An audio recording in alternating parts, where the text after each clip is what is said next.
Welcome to another race brought to you by CavOK Racing Network. My name is Pim Lut, and it's been 2 weeks since I could say that. It's been a long 2 weeks, but we're in for a real treat today. Today we're here at the traditional mecca of road racing in the United States for another Bonfire Premier Cup race in the upstate New York at virtual Watkins Glen International Raceway. So far this season, the Bonfire Cup has been racing on ovals, and today we're for the first time on a road track. So that's really going to be a nice challenge. And of course, my co-commentator Peter Lee is here with us. Peter, welcome. How many times have you driven this track? I've been here a whole bunch of times. Of course, always in little road racing cars, like Skip Barber cars. I think you and I have been here also in the Mazda MX-5s. We both tried out Cup cars here on some reconnaissance laps yesterday, and wow, that is a challenge. And so it'll be super interesting to see how these guys handle turning left and right today for 45 laps. Yeah, and I was while practicing, I was already having a lot of jokes on like, okay, we're back into road racing. That's something I know. Well, in fact, one thing that we have here is, maybe a little bit of a lower challenge because, of course, a road course is going to be a little bit slower. Certainly compared to where these guys were at 2 weeks ago at Michigan International Speedway. They'll be running at much, much lower speeds here. But there are some seriously challenging corners for these cars here. Turn one right off the bat is just a really tricky high-speed right-hander. And then as they go up the long back straight, they then have the hardest braking zone on the track, which is a bus stop chicane. Traditionally, a place with a lot of fender rubbing, door rubbing, side-by-side action through a really tight, hard braking zone. I think that these guys are going to try to be super careful for the first couple of laps because to some extent this is going to be a race that's as much about survival as anything else. But it's always a chance for some of the guys who are maybe have a little bit more skill, a little bit more experience on road racing to kind of show what they can do. Yeah, no, definitely. And I'm not sure if you tried to drive on the grass, but grass is lava.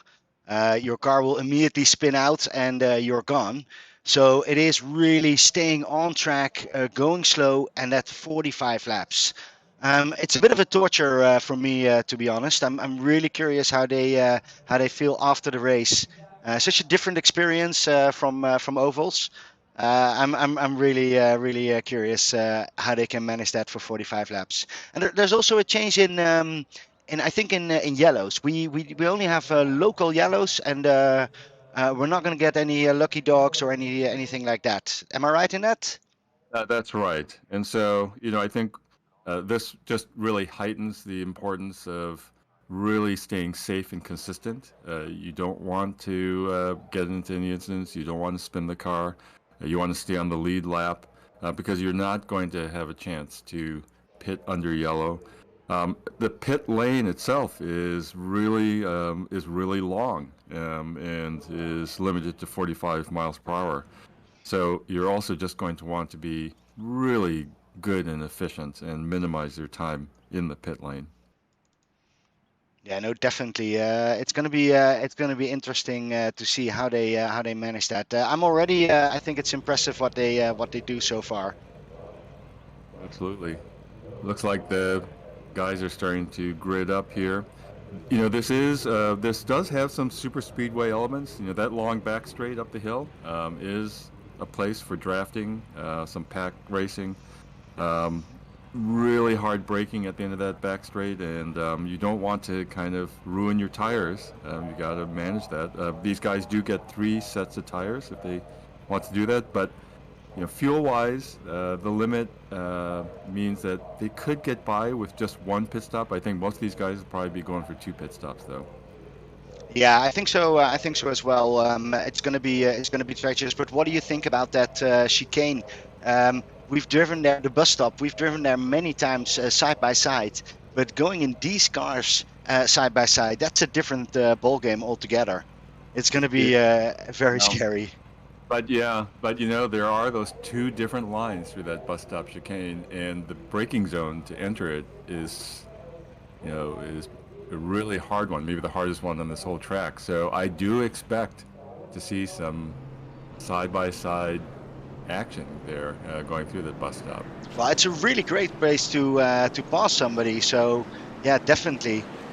Yeah, I think you've passed me a few times in there. Looks like the guys are off on their pace lap. And so we have Justin Gann putting in a great qualifying time of 1 minute 14.3 seconds. And just right behind him in P2 is Chris Smorrell putting in a qualifying time of 1:14.34. And then Sean Jensick right behind them at 1:14.4. And so they're pretty bunched up there. And we should see most of these guys, you know, race pace, you know, in the 1:15, 1:16, 1:17 kind of range here.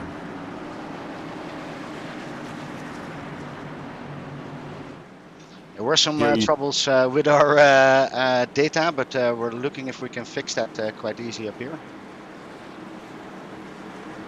So here on their pace lap, you see this is this long uphill back straight.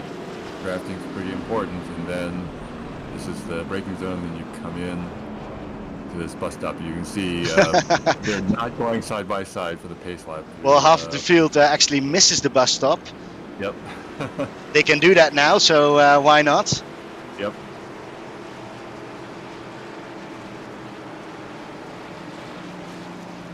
And that's the so-called outer loop corner. That carousel has beautiful banking, and it lulls you into believing that you can take it faster than you really can. It's slick as ice. I don't know if you found that, Pim, yesterday. Oh yeah, no, it's horrible, but everywhere it's slick. I could only pass like 2 laps, and I think that's also you need to control your tires. So I'm very curious what's going to happen in that first round. While we're coming up here, beautiful cars.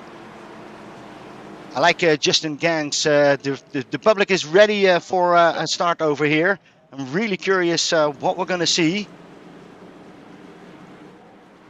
The the pace car is out, and we're on that straight. The lights are on, and Chris is giving it all. And immediately Justin is right on that inside line. That's going to be an interesting. Is Justin getting that point? Yes, he is getting that there. Everybody seems to go out fine. There is someone who's had a little bit of an incident. Oh yeah, we saw Travis White and Douglas Neal making a crash over here. Yep. Meanwhile, up at top, the leaders, Chris Smorrell has taken the lead and is leading the field up the hill to the bus stop. And we go to that bus stop quite easily. He already has a little bit of a pace, so he can do that by himself. I think looks like maybe Moore had an issue, slid off track into the grass, but no damage, and he's back on track.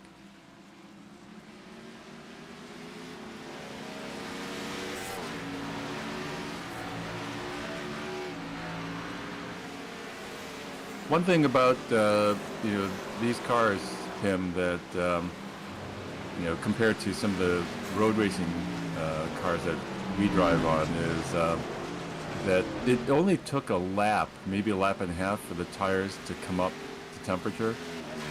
And so, you know, this first lap, you know, it'll be particularly treacherous. But after this, I think most of the cars should, at least tire-wise, should be in a good groove. Yeah, we're already seeing quite a bit of a big pack forming up. It's interesting to see the top 5, Smorrell, Gann, Shelton, Jensick, all driving pretty close to each other. Travis White is in the pits. I believe he's being towed right now. And Dennis Puckett is coming into the pit lane as well. Oh, it looks like Travis Smith, I mean not Travis Smith, but Robert Smith has had an issue. He might have tapped the wall.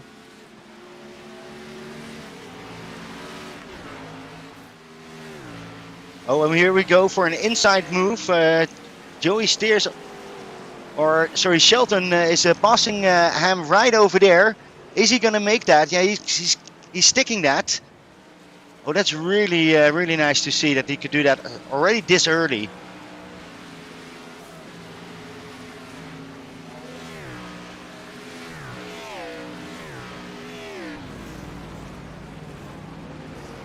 Well, we're definitely seeing with a few of these drivers early kind of cold tire, early road racing jitters here. And so right off the bat, we've had a number of folks, Robert Smith, Dennis Puckett, Brandon Meyer, Travis White, all getting into incidents and needing to pit. And currently, Chris Small is really making a move up here. He's already 2 seconds ahead of everybody else. Can take that carousel really nice. I think that's going to be a lot of benefits driving on your own up here. Yeah, boy, that is that carousel, that turn reminded me a little bit of a couple of corners at Phoenix. It's just one of these corners that you just feel like you could use more throttle than you can. There's just not quite enough grip, and so it just requires real patience and finesse. Now let's have a quick look at the sector times. If you now look at Chris against Justin Gann, that's really, he takes like half a second on that first sector. And then his second and his third, he doesn't have to do that much anymore because he gains already so much. So it's really that first sector where Chris is gaining a lot of time. We have this top group of 6 with Chris Morrill, Justin Gann, Sean Jensick, Brandon Shelton, Clayton Hem, Joey Stiers. But they're just a little further back. We have Jamie Lee Dunning, Nathan Moore, David Medina, and Michael Adams giving chase. And Jamie Lee Dunning in particular is up 8 spots from the start, and he appears to me to be closing pretty fast on this lead group. Well, it's a good way to do that right now because he has clean air, so he could maybe gain up some time. It's good to see Joey Stiers back up here.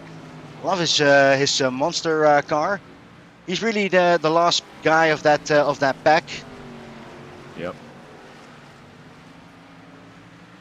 Meanwhile, Brandon Meyer has had an issue and is looks like he's also under tow right now in the pits. Yeah, so we had some incidents earlier. Let's have a quick look what really happened in the beginning of that start when Doc Neal crashed.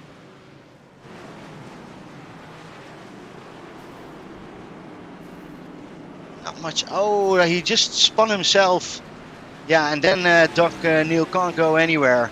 So it wasn't that much actually on that. It's just one of those things where, when you're side by side through that turn one is a really fast turn, and if you're just on a little bit of an unfamiliar line with tires that aren't quite, up to temp yet, that's exactly what can happen. Yeah, Doug Neal is now running in P11, and he's in a bit of a pack there with Kevin Bullock and Robert Smith running in P12 and P13. Here we're driving along with Clayton Ham right behind Shelton. You can clearly see how treacherous it is. Now they can go up to speed on that part, but go here full in the brakes, taking that apex really nicely. And then it's like waiting till you're straight again. It's fun to see Clayton drive these cars. We know him from the GT series, where he's also really active. Oh, active and fast. And fast, yeah. It's nice to see that some people can drive anything. Yeah, no, I think a bunch of these guys are absolutely, don't give up anything when they move to a road course from an oval. We're driving here along with Nate Moore, who's been a little bit start to fight with Dunning to really come back to something. And after him is Medina and Adams going for a little bit of a battle. Oh, we saw over there a big mistake from Shelton.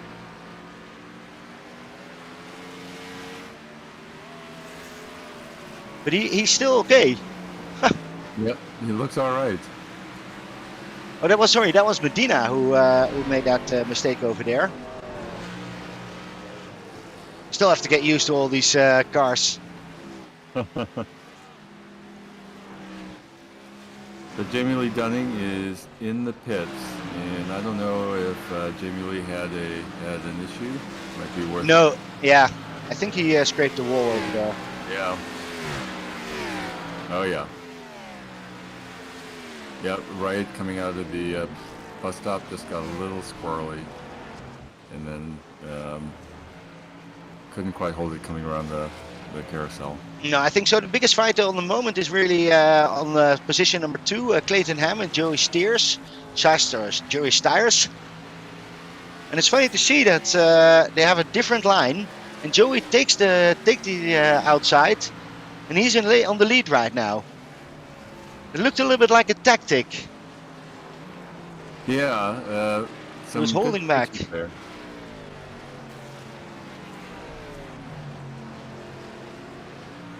You know, that last turn there, turn 7, is super, super important. It really sets you up for this front straight.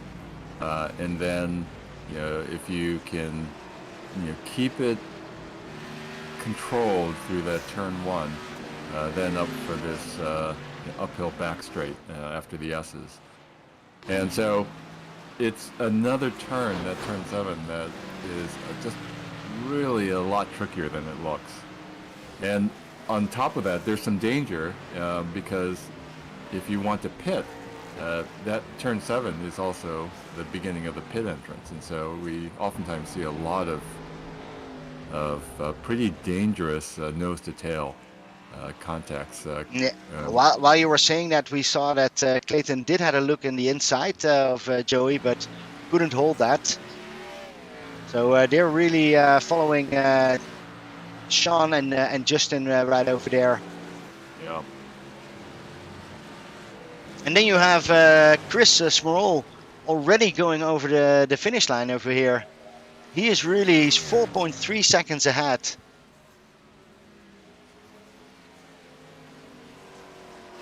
.3 seconds ahead and turning into. Oh, and look at this! Look at this! Jensen has a look on the inside.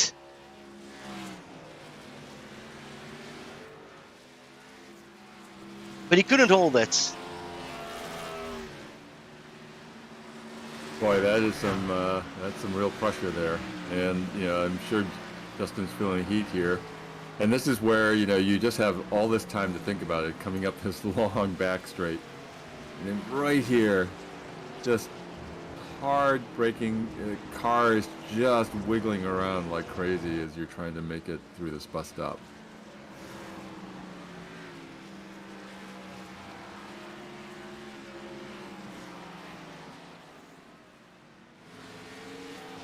A little further back, P8, Michael Adams and David Medina, they're in a little bit of a battle there too, and they're just going through the bus stop right now.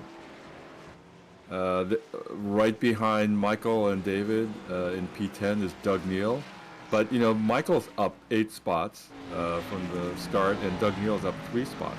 Yeah, and Doug Neal was involved in that crash, or at least he had to stop, so he had to take a lot of problems in that. Yep. So at least he's back up and running, and still, in the top 10 position. So that's not bad. Oh, looks like Brandon Myers had an issue on that back straight. Let's have a quick look what exactly happened over there.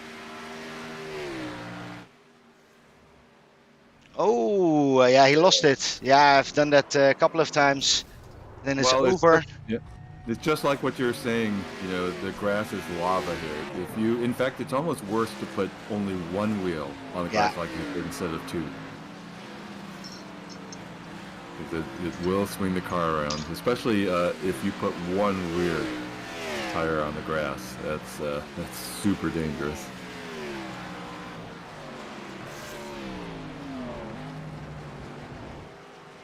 It's pretty interesting. Chris Morrill is pulling out a gap there. He's now, about 5.5 seconds up on P2.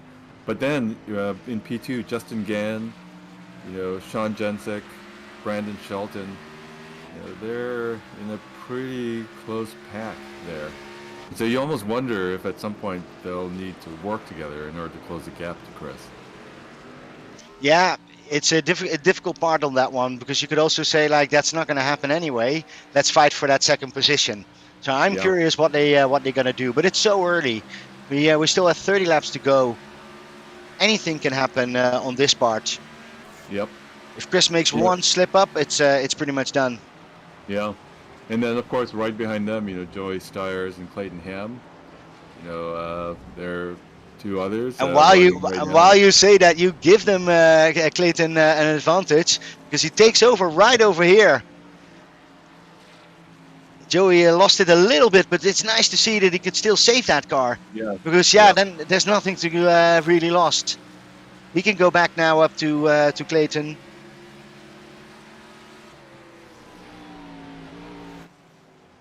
But they're also a pair that right now running in P5 and P6 that with a little bit of cooperation can catch them up also. I haven't seen any cooperation from these two guys. They are constantly battling. Joey is really going in there. He needs to set his name. He's been racing once. That was a good time, and then we haven't seen him again. So I'm glad to see that he's going back up there, while we see Nate Moore going really wide. So we have Dennis Puckett in the pits, and I don't know if he had an issue or it's early. In fact, it's too early for the fuel window to be open. So I'm guessing that he's had an issue with an incident on track. On fuel window, right now these cars are under fuel restriction, and so I think it's at 78%, which should give them about 24 laps, give or take, in clear air. And so, we'll be looking for... Oh, look at this. Sean is really going for it in that last corner. Barely hit Justin, but they could come out safely. Boy, that is a battle on track, boy. And, that is allowing Chris Morrill now to stretch his lead out to over 8 seconds. Yeah, when is enough? Yeah. That guy is just so fast. I do have to say, I love that paint. Really nice, nicely done. It looks angry at you. It looks really fireful.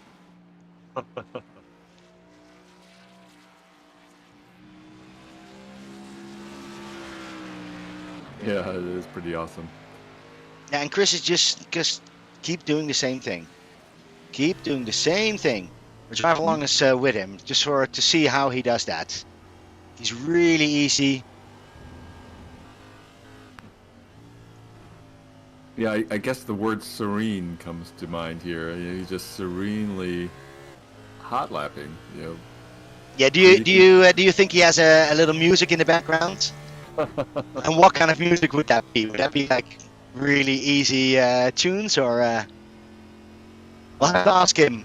Yeah, he might be humming to himself same tunes that he uses when he takes a shower in the morning, because he's running, about mid 116 laps, so a good 2 seconds off of qualifying pace. I think he's staying within himself, and as long as Justin Gann, Sean Jensick, Brandon Shelton, Joy Stiers, Clayton Ham, as long as they're willing to battle with each other, I think Chris is going to be pretty happy to keep doing what he's doing. It looks good what he's doing. But also Yeah. here, like, he's just babying the tires. Only on the straight he goes full out. Just looking back a little further back in the field, him running in P8 and P9, Doug Neal, Michael Adams, David Medina.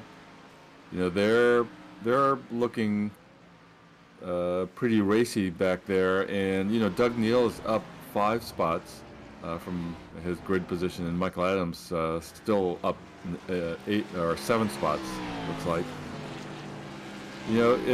There's still a lot of racing to do here, and with 25 laps to go, still at least one stop for fuel, at least. A lot can happen. Yeah, and if you look at the times that they're driving, they're all driving pretty much in the 1:17. We have Chris doing some crazy laps sometimes, but now he's also in those 16s. Also, his lead is not gaining that much anymore. Right. So it seems that he's taking it a little bit more easy. It'll be interesting at some point. It looks like Chris Smorrell is gaining on Kevin Bullock. Kevin Bullock's running in P11, and and that just means that Chris will start to run into some traffic. And again, we're only 15 laps in here, so that'll be another kind of wild card that's been thrown into the mix of this race. Oh yeah, no, for sure. And while you talk about that, I can't get enough of that fight with Justin Stiers and Clayton Ham, because they keep going at it at each other. Yeah, Ham, you and I got to race with Clayton Ham in GT cars, and Clayton's a smart guy on track. He really manages traffic well. He's consistent, doesn't get into incidents, keeps the car on track. Looks like Joey's more than holding his own there and keeping up the pressure, and so that's pretty darn impressive on both of them. Yeah, I know it looks amazing. I do have to say, so we're driving the GT3, and Clayton is driving the GTE, and he passes me quite a bit of time. But he does that always, again, I think the same thing as up here, in a gentle way. So he looks where it's possible in a safe way, and he passes. And I think that patience helps him over here as well. Yeah. Hey Pim, back up the battle for P2. Sean Jensick is just sticking his nose in on almost every braking zone under Justin Gann's rear axle there, and so that's the amount of pressure that Sean's trying to put on Justin is pretty serious as they're coming into the turn 1 and coming up the S's. It'll be I wouldn't be surprised to see Sean try something coming into the bus stop here. No, and I do think that Brandon Shelton is the one that is right behind there. He's going to look like, okay, what are we doing? Because for him, that's going to be an easy spot if there's something happening. Does look like Justin managed a little bit of a gap coming up through the S's. Those S's are surprisingly hard. In the road cars that we race in, Pim, we're used to those S's being full throttle, flat out. But not in these cars. These cars have too much power for that. Yeah, we see that Clayton Ham took a little bit of a gap between him and Joey Stiers. So I think Clayton is really going to see if he can catch up with these three. While they're fighting, that's an obstacle position, and that's Justin made a small mistake, but again he can save it and loses 2 spots right over there. But it doesn't change much. He can cut back over there, get some draft. Yep. And he's it's all... still a team pack of 3. It's still Sean Jensick, Brandon Shelton, Justin Gann. But just like you were saying before, Brandon was just lying there, behind Sean and Justin, just waiting to see what was going to happen, and that patience has paid off with move up one spot there. Yeah, and Clayton Ham is saying thank you, but also Chris Small saying thank you, because he again takes 2 seconds. I don't think he was really driving for that, but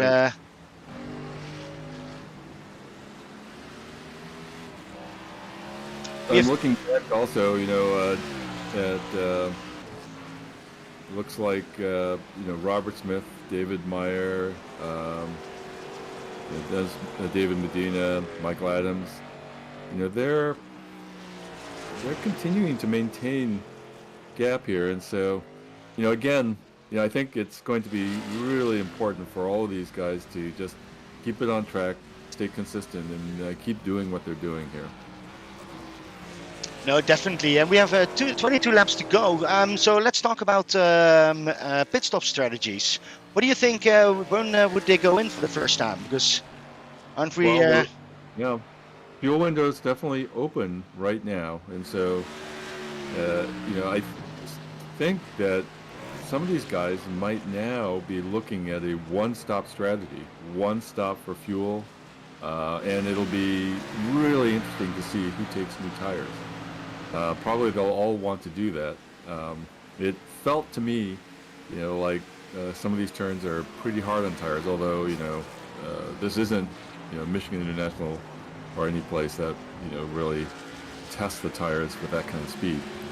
But it looks like at this point we might be looking at a one stop for fuel and tires for most of these guys. Yeah, I have a feeling that Chris Small is taking it a little bit more easier. Or is he just pushing? He's actually pushing right now. Sorry, I read the data wrong. He's actually pushing to everybody. Yeah, he's stretched out now, more than almost an 11-second lead. Oh, and we see Sean Jensic going into the pit. So he's going to take a different strategy than everybody else. And he's now already on the pit road. Interesting to see if he takes then he takes full tires, everything, and then you think that it's going to be a one stop? I think at this point it's a one stopper. All right, we see Joey Stiers and Nate Maurer also going in. And interesting. Sean is definitely taking tires.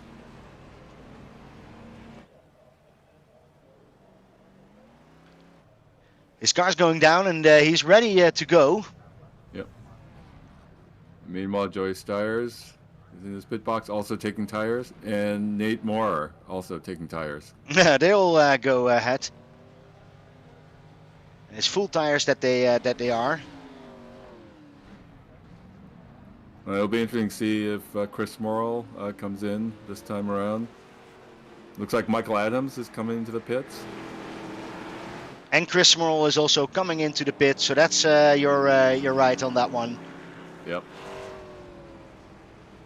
It's kind of interesting. I think these guys are finding it all right. They're getting 20 laps on the set of tires. That makes it a one-stopper. Justin Gann is in as well.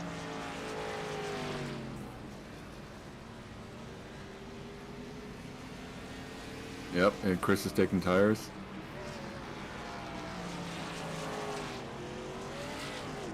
It's got to be frustrating for Justin Gann. Yeah, I only did a handful of laps, but it just did not feel good to me on the tires, and so I'm actually really amazed if these guys can do this with just one tire change. It's super impressive. Well, we're not there yet, and we've seen more.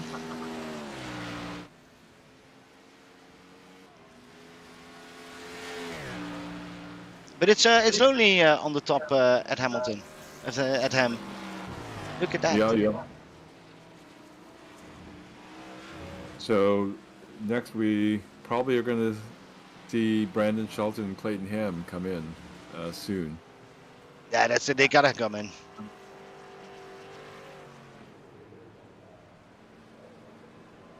And in fact, here Brandon Shelton's in the pit lane.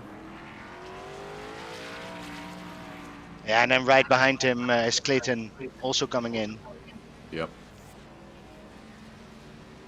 Boy, this is just such a long pit lane. It's good to see all these guys entering pretty safely. No nose to tail contacts. I've definitely been punted from behind trying to come into this pit lane.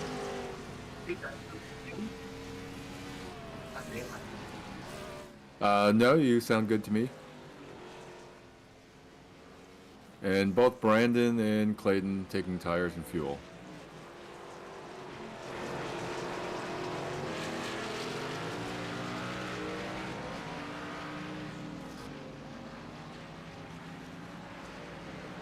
So let's look at position number 3 and 4. I think Justin Gann and Brandon Shelton.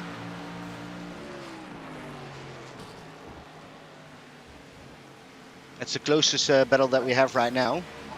Yes.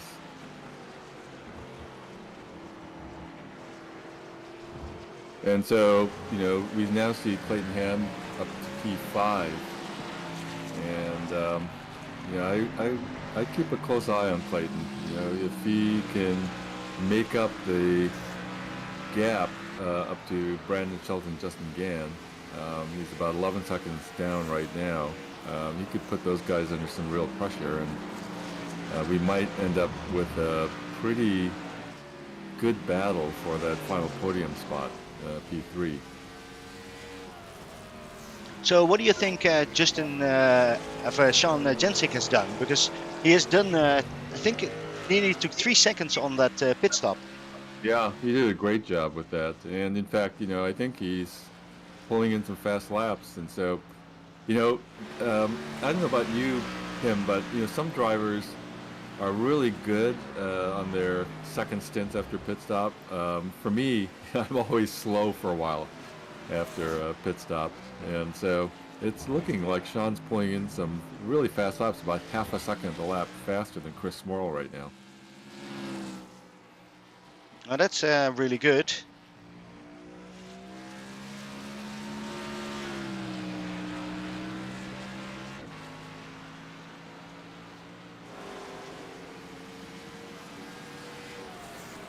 Great.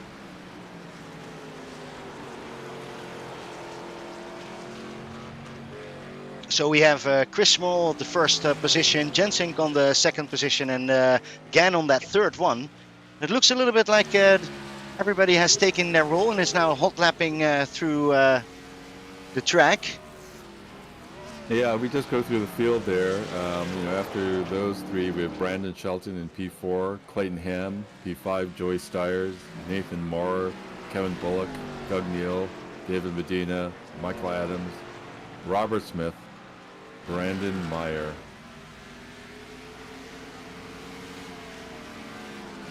Yeah, and it's funny to see Joey Stiers, who made a mistake and was off track, is now really back up to Clayton, and I don't know how he did that. Yeah. Is that really him being a fast pit strategy, or is he just faster on track right now? Let's have a quick look at his sector times.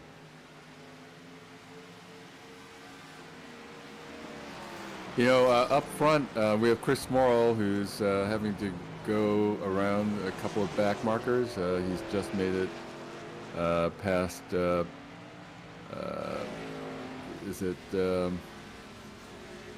he's just coming up on Michael Adams.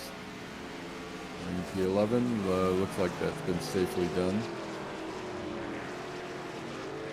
Yeah, people know that you have to go away from that leader. And you see, I do see that Sean Jensink is taking 0.4 seconds on that last sector. So that's where he's gaining a lot of time. Yeah. Hopefully he can buck up with that, because it will be interesting to see if we can see something happening up front. Currently, Chris is just running away.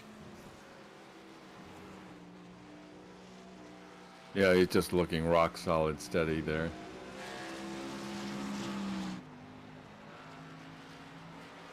I'm keeping a close eye also on this battle that's starting to brew up for third spot with Justin Gann, and then Brandon Shelton, who's closed up now to 2.5 seconds behind Justin. And this is the difficult part where you can see them and you still have to have that patience, because if you don't, then you're going to spin out. Yep. But so far they done a really good deal up here. Oh, and while I say that, you do see Shelton making a little bit of an, or Sean, a little gap, but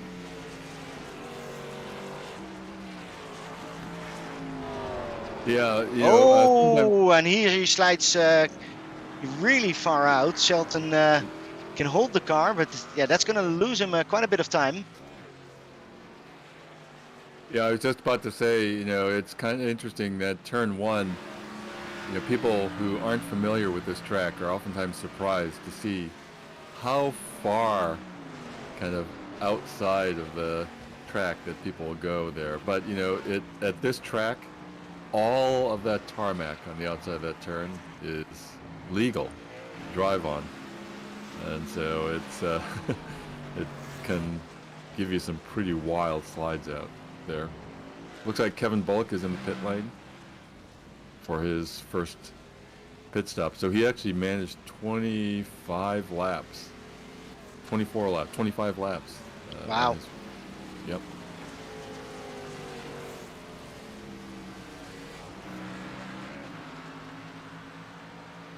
Yeah, and then we see a little bit of a train going on. Clayton Ham, Joey Stiers, Nate Maurer. Doc Mills really far behind on that part.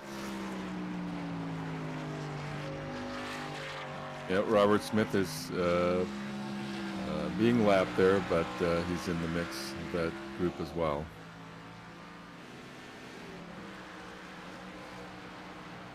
And Kevin Bulk has finished his tire change and topped up his fuel, and he's on his way out of the pit lane. All right, can we do something about Chris? Can we maybe talk about a broadcast curse? I'm going to follow him a little bit more closer up here, because he's just rushing over here.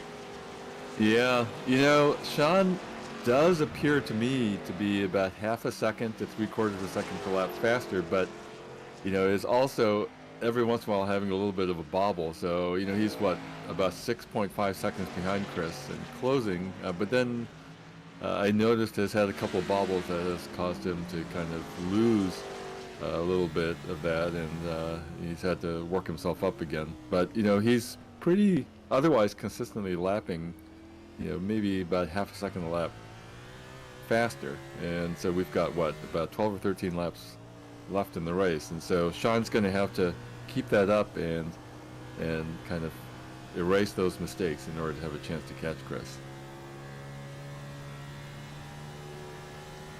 We're driving along with Sean, and he can see far in the future.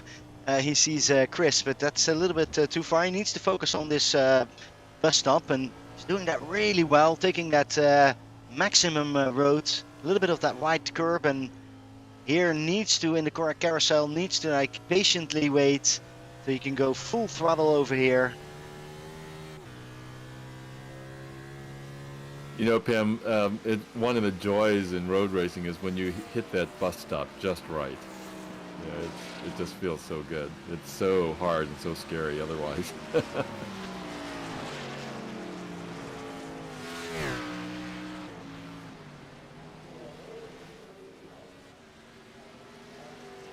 A little further back, you know, in P6, P7, Joey Stiers and Nathan Moore, they're continuing to be, you know, looking pretty racy with each other. Yeah, I want to see Joey Stiers going up. I want to see him back to Clayton Ham. That was nice fighting over there. But that's still 7 seconds. Yep.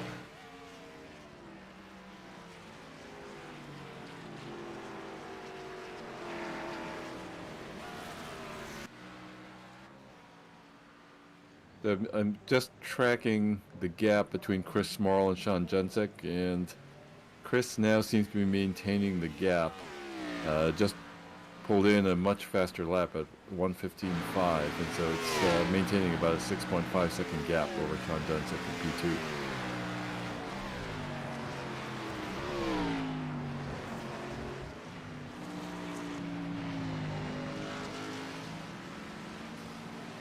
Yeah, for Sean, it became also a quite lonely race. 6 seconds ahead is Chris, and around 11 seconds is Justin Gann and Brandon Shelton right behind him. Yep. A little further back, running kind of P11, P12, P13, Kevin Bullock, Robert Smith, Brandon Meyer. I don't know if Brandon's, I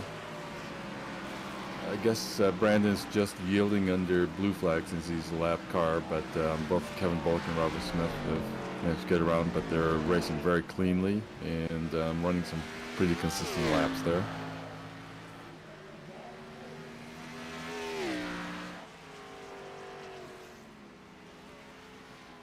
And meanwhile, back up front, now Chris has stretched out, close to an 8-second lead on Sean Jensick with 10 laps to go.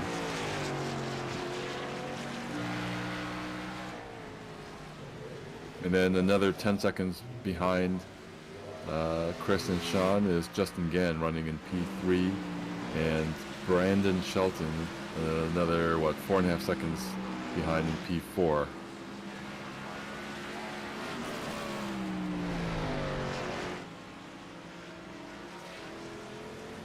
Yeah, it's all pretty close. Yeah.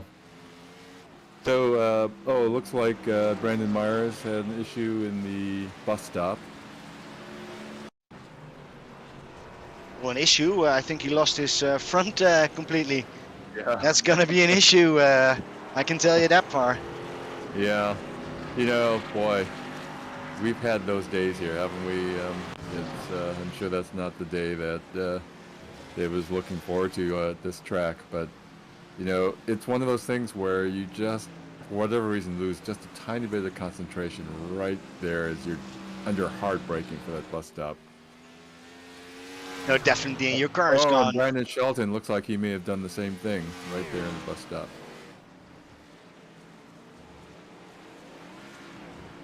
Yep, almost the same issue. So a quick look what exactly happened over there.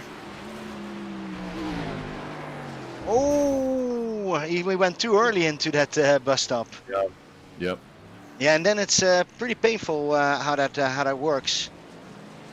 Oh, I mean, you are under really hard braking. The car's super unstable there, and you're committed. Once you've got the car pointed and you're braking that hard, you have no steering left at all, and so you're just going to go whatever direction you set it. And if it's set a little too far right, you're going to clip that Armco. I'm amazed how that he can still drive that car, and he didn't lose that much space. Clayton Ham took that position, but he can still see him right over there. Although I do think that Brandon has a little bit of a problem with steering, because he went a bit wide over there in that first corner.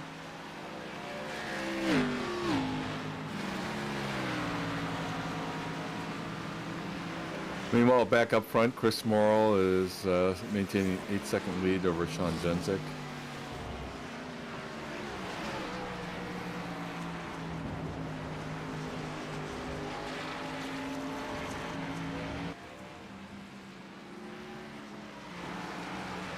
Finally over here we see Brandon can overtake that car. And now it's up to Joey to come really close on that one.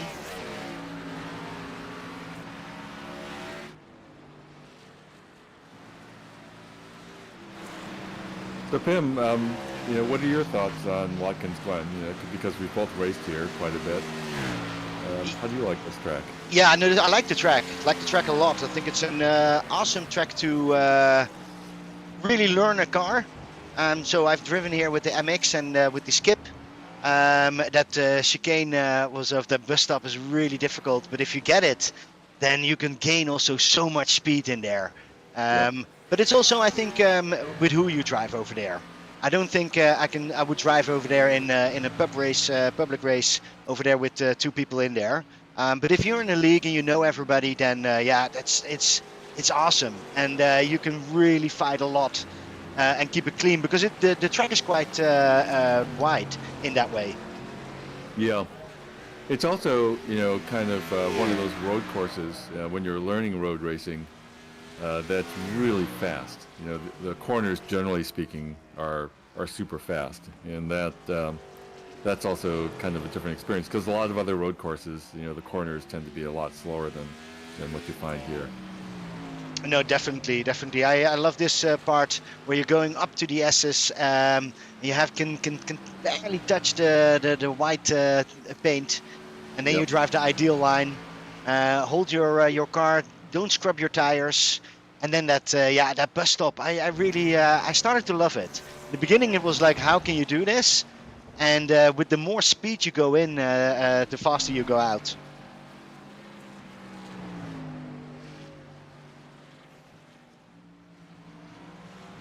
Well, meanwhile, Chris Morrill now has stretched his lead out to 11 seconds, and we've got 6.5 laps to go. Yeah, I'm looking where we have the big fights. I don't really. Everybody's really stretched out, driving his own race. Brandon Meyer has rolled into the pits again, and I don't think that's a tow, and so he's just coming in. I'm not sure if there's an issue there or if he's just having to top up with fuel. There's 6 laps to go.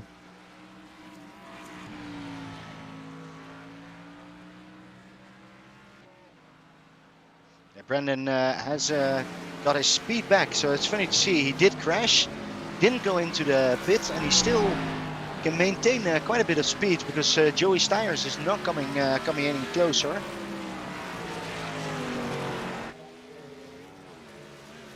And then you have Clayton Ham going over the finish line over here. Number 25, yeah, takes that first corner really a little bit wide. But it doesn't matter that much as long as you keep it safe. Yes.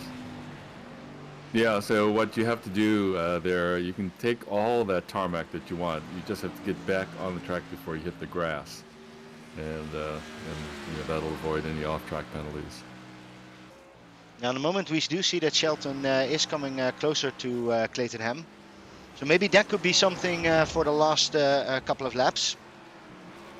Because we only have 6 to go. So that's going to be... if he wants to do something, Brandon needs to do it right now. So he needs to push a little bit. I'm not sure if that's possible.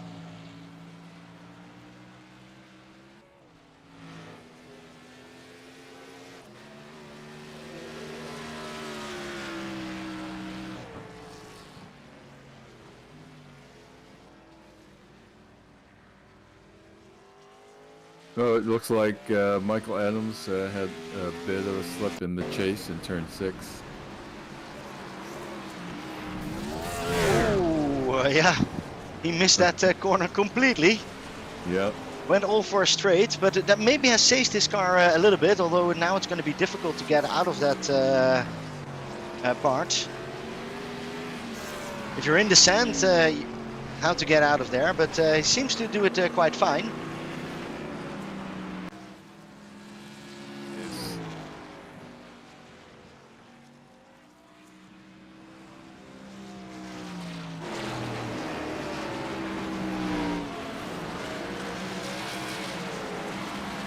Wow, this is just shaping up to be an amazing drive by Chris Small. He's now 12 seconds on Sean Jensic.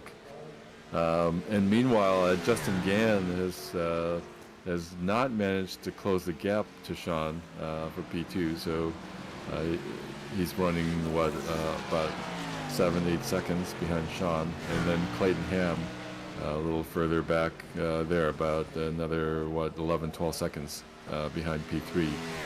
Running a P4. Yeah, and after that we have Brandon Shelton going after Clayton. The gap has come down quite a bit. He can see him now over there. So that could give some motivations for those last 4 laps to Yes. come a little bit closer.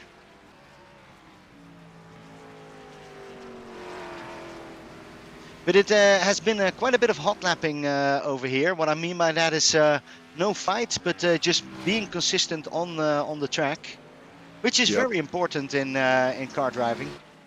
Some people just think it's all about making those moves, but driving consistent is one of the most difficult things. Well, Pim, you used to call me, I think you still do call me Steady Eddie. Yeah, yeah. Well, because in fact, a big one strategy that some drivers like me take in road racing is just to try to keep consistent laps. Worry less about setting the fastest times, but set the same lap times, lap after lap after lap. And if you can kind of stay in that zone, then oftentimes you can have a pretty good result. And of course, I think it's maybe less about being strategic for me and more about that's all that I can do. Yeah, no, that's but it's a gift. I do have to say, because Steady Eddie is maybe your nickname, but that's in a good way, because I always I think my GT3 race again, Ray, I'm sorry, we were fighting, and then I tend to get really defensive. And I'm closing doors and doing those kind of things, and most of the times that ends me breaking up, standing in the pit lane. So a lot of times you have better times just because you're a more steady Eddie. I think that's a good part. Well, I think of course the best drivers can do a combination of what you do and I do. Oh yeah. Well, Chris Morrill has just gotten past Doug Neal, and 2 laps to go. Yeah, this is just, and with 14 seconds ahead, he can just take it easy. Maybe we can ask his kids already to come into his room and start yelling at him to make sure that we have some nice, interesting 2 laps. But otherwise, he's going to bring this home blindfolded. Although I wouldn't do that in the bus stop. No.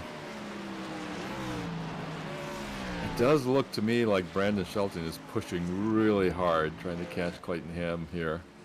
And, they're just coming around turn 1 right now. But, it'll be a tall order for Brandon with just 2 laps to go. Yeah, that's going to be very, very difficult. I'm not sure if that's possible. But on the other hand, it keeps you on the track, keeps you busy, and keeps you focused. So that's also something worth, because those the 5th place also brings you points. Yeah. And, that's a really good point, Pim, because if you think about Chris, one of the hardest things to do when you're in the lead like this and you have a big lead is just to maintain concentration for a whole lap. I think we've both had situations in races where, we were in really good positions, and then, you just sort of have a brain fade at some point and make a mistake. It's definitely. Yeah. And we're now on for lap 44. Well, it's not the time to get that kind of moments. Chris just needs to bring it home, but I still see that he's taking a lead. So he's not holding back. He's just keeping momentum, driving over there. It's going to be for the last time in that bus stop over here. Takes it really smooth.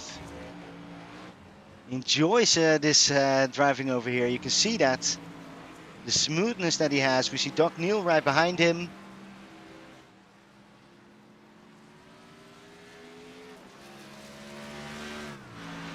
Well, a well-deserved victory for Chris right over here. Yeah, through the chase for the last time. This turn 7 is maybe the last really dangerous corner on the track. And now it's just coming home to that finish line. No shenanigans, just a little bit, but he's afraid to lose it. And he just makes it really nice. Wow, well done. And we see the distance that we have on Sean Jensic. Is happy with that 2nd spot, is celebrating right over there. Really nice, well done. And after that is Justin again. Not that far behind. for that last spot on the podium. Clayton Ham coming in as number 4th.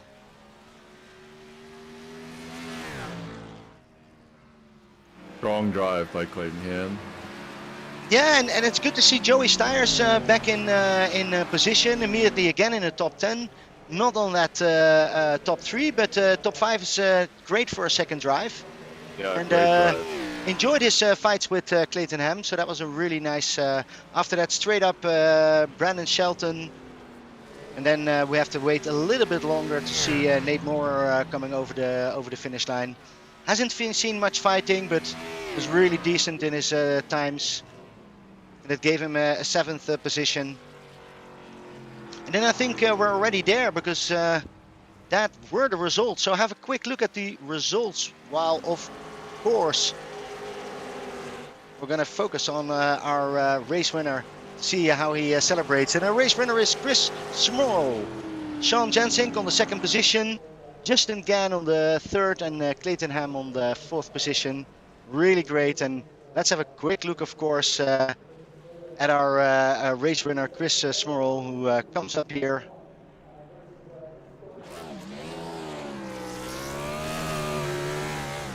And he takes my worst camera position, but we have him over here celebrating. Yeah, this is what I did yesterday in the practice the whole time, but that wasn't the case. He's doing it really nice. You trying to get out of the pit lane in these cars, huh? Yeah. Awesome drive of Chris. And again, he takes it home. This is going to be a little bit boring. We need to have our people back. Ryan Twimmen, where are you? Joey Steyers need your help. And we need to have some people going up to this big FOCM team, because they're doing really well. Chris is bringing it home every time. Awesome job. Well, let's bring Chris, our race winner, into the broadcast booth. Ooh. Chris, congratulations. What a drive. Thank you very much. How are you guys doing today? Oh, it was great. It was like we were super excited to actually be in our comfort zone calling a road race with you guys. Right, right. Well, obviously you saw some 17 cars. How many are we on the grid? 16 Yeah, cars yeah. of pure road racing acumen on display here for you today. So that was a lot of fun. I think Watkins Glen is an intro to a lot of the typically the oval guys. It's a staple of the schedule. So yeah. Anyway, it was a hot track. It was slick, and I am toast right now. So bring us back in that first lap, because I think afterwards you didn't see anybody anymore. But what happened in that first lap when you come to that first corner? You see Justin Gann right next to you. What went to your mind, and what was your thoughts about it? Yeah, I mean that was always going to be the trickiest part, right? Turn one. I mean, in real life, I think in iRacing as well, surviving turn one is the key. So, my thought process was honestly, we're just going to take it nice and easy. And he had the inside line, so I figured he'd get the run, and I just kind of try to settle in second place or wherever we shuffled out. And for some reason, I think he said he was taking it just a little bit easier. So I was able to kind of scoot around the outside, and then there you go. So, Yeah, Chris, one of the things we were talking about is sometimes it's just hard to maintain concentration over a long race when you have a lead like you had. What we were wondering if you were, like singing tunes to yourself or listening to the radio. How were you maintaining concentration and focus? Honestly, it was my Team Focum Discord.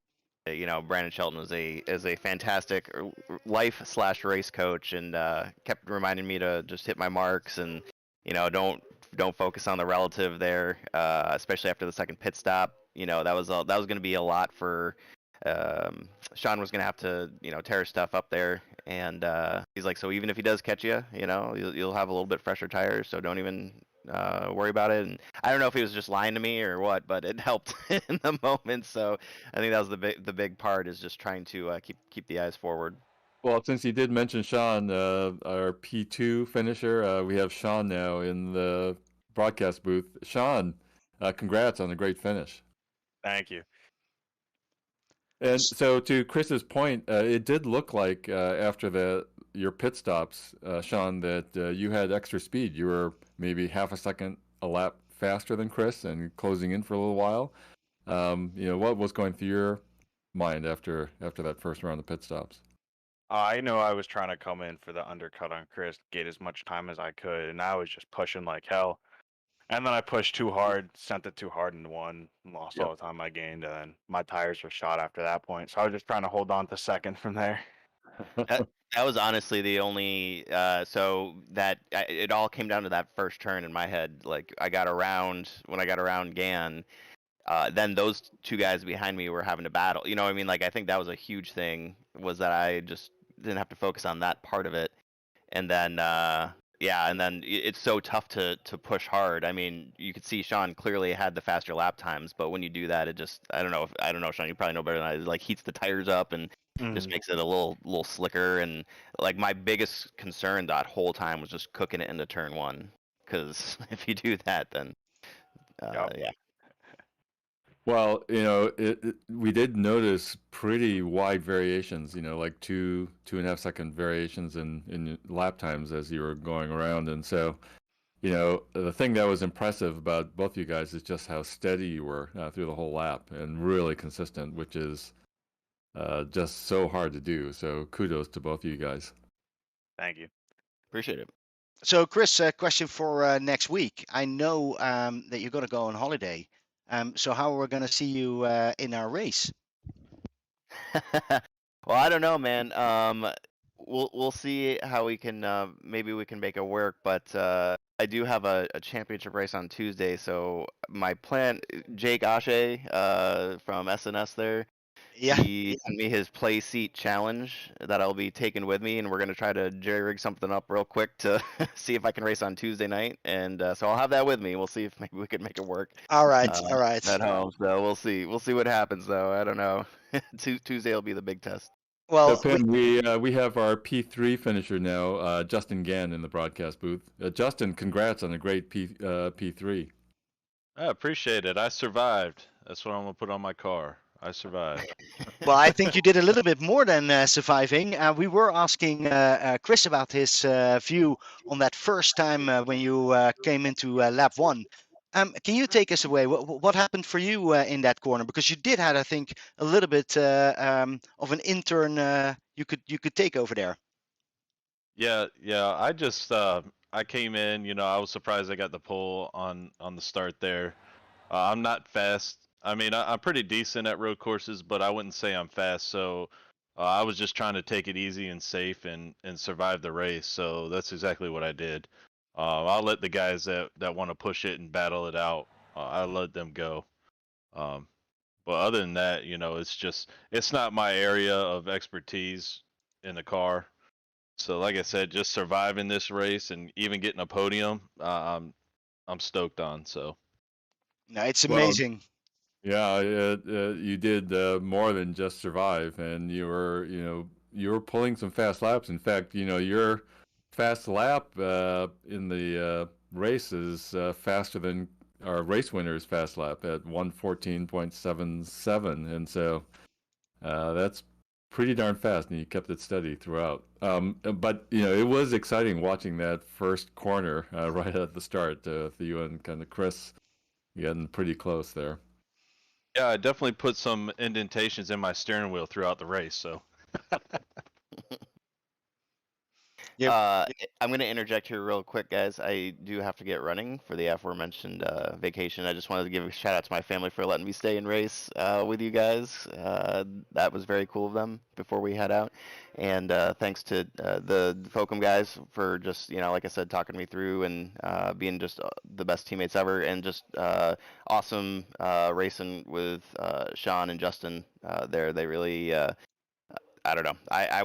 I've sweat through. I think I say this a lot, but seriously, I've sweat through every single article of clothing I have, and my hands kind of hurt from death grip in the wheel there. And that's because even you guys were talking about the lead, but there's really no letting up. Like there, you make one mistake, and guys like Sean are going to be there to pounce. So really, really love racing against you guys, and we will hopefully see you next week. Chris, thank you very much. I'm glad to hear that you had these difficult times because you made it look very easy. I wish you happy holidays, vacations with your family, and we will see you next time. Curious from where, but we will definitely see you next time. I appreciate it, guys. We'll see you. All right, thank you. Congrats, and have a nice vacation. And Pim, just so you know, we also have now our P4 finisher, Clayton Ham, joining us in the broadcast booth along with Justin Gann and Sean Jensik. Hey, Clayton, congrats on a great finish. Thanks, man. I appreciate it. So Clayton, give us an insight. I actually had you a little bit higher. I saw you in the GT3s, so you were very good in the on the track. So I was wondering, were you aiming for higher, or what's your thought on it? I think coming in, I was aiming for a little higher. I wanted to get a top 3, but with limited practice, with really trying to clock in on my GTE times for this Friday, I was just looking to be consistent. I think that was really the story of it, was being consistent got me to top 4, starting from 6th. Well, Definitely. Clayton, it hurts both Pim and me because we were on track with you in GT cars and you just crushed us. And so the fact that you didn't win this race is just incredibly humbling for us. Yeah, for sure. Stock cars are a whole different animal. Definitely. I'm gonna if we go back to a road course next season, I'm definitely gonna put in a lot more time and hopefully go for a win or a top 2. So So, Sean and Justin, tell us a little bit about your road racing experience. What kind of previous road racing have you guys done, and how comfortable are you in a format like this? Not at all. Not at all for Sean. Nope. None.